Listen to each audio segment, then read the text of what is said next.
non, non, on était dans un séminaire intergénérationnel et coopératif sur le travail. Donc, à quoi ça sert de travailler? Oui. Eh ben, entre autres, finalement, peut-être aussi à ramener du fric pour acheter de la soupe. Romain, tu m'entends, Romain? Non, c'est peut-être que c'est pas Romain. Tous les regards qui se retournent vers le micro, là, et c'est très bien. On est, vous avez eu peut-être de l'information, en tout cas, c'est passé par le bouche à oreille, par l'informel, par les réseaux sociaux. On est sur une thématique quand même du travail. Ça se voit. On est dans l'ambiance, effectivement. Et cette thématique du travail, le clin d'œil cette année, en tout cas, non seulement pour la préparation, mais aussi l'organisation, et à souligner quand même que ce sont des groupes d'entrepreneurs salariés qui ont préparé ce séminaire. Mais en tout cas, on s'est réunis 5-6 fois régulièrement depuis le début de l'année pour imaginer, en tout cas, peut-être questionner, avant de répondre à ce terme du travail, en tout cas, qui fait bouger l'encre actuellement. Et on s'est dit, tiens, on va prendre ça en main à notre propre niveau des coopératives. Comment on pourrait réinterroger le travail, comment on pourrait questionner le travail, mais vu sous l'angle d'inspiration, et ces inspirations menées à des thématiques, à 5 grandes thématiques, ou 6 peut-être, je vais voir, qu'on va essayer de partager toute la journée.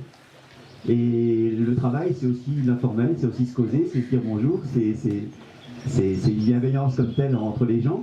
Mais pour autant, il y a quand même des objets, des mises en scène, des petits bouts de scénographie qui sont placés de part et d'autre.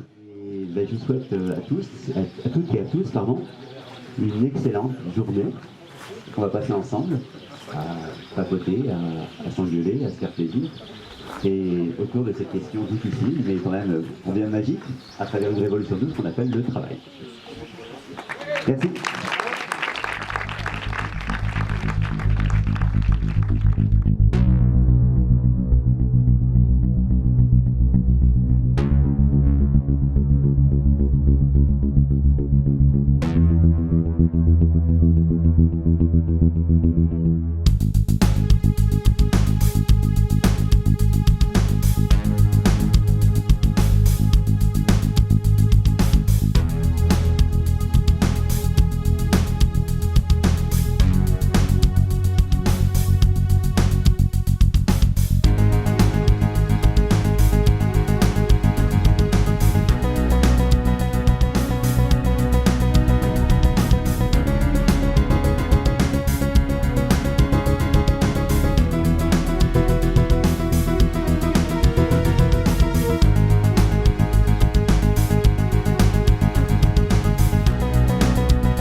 Je suis à la recherche du possesseur de cette outil.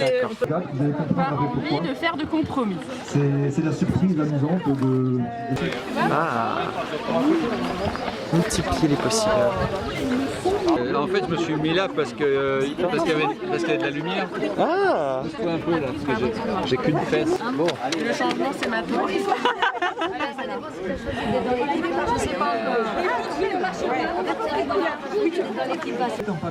Ah ouais.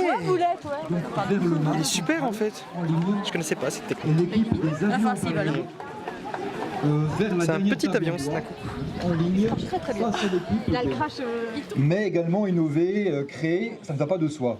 Parce que ça veut dire également quitter sa zone de confort, rencontrer de nouvelles résistances, aller au-devant de difficultés. Ce qu'on s'est dit d'abord, c'était que finalement, nos systèmes coopératifs, les coopératives d'activité et d'emploi, offrent un cadre sécurisant qui permet l'innovation et l'expérimentation.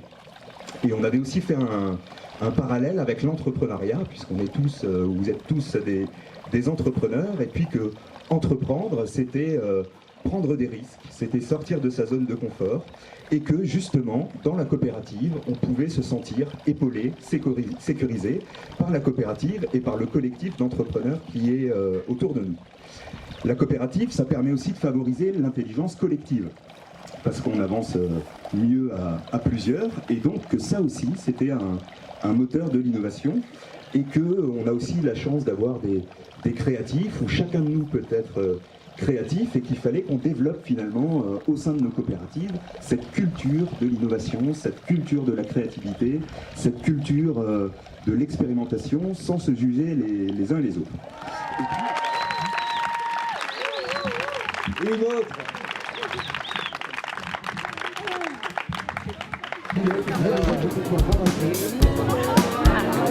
Ensemble. Donc, ils ont créé un dégât des eaux.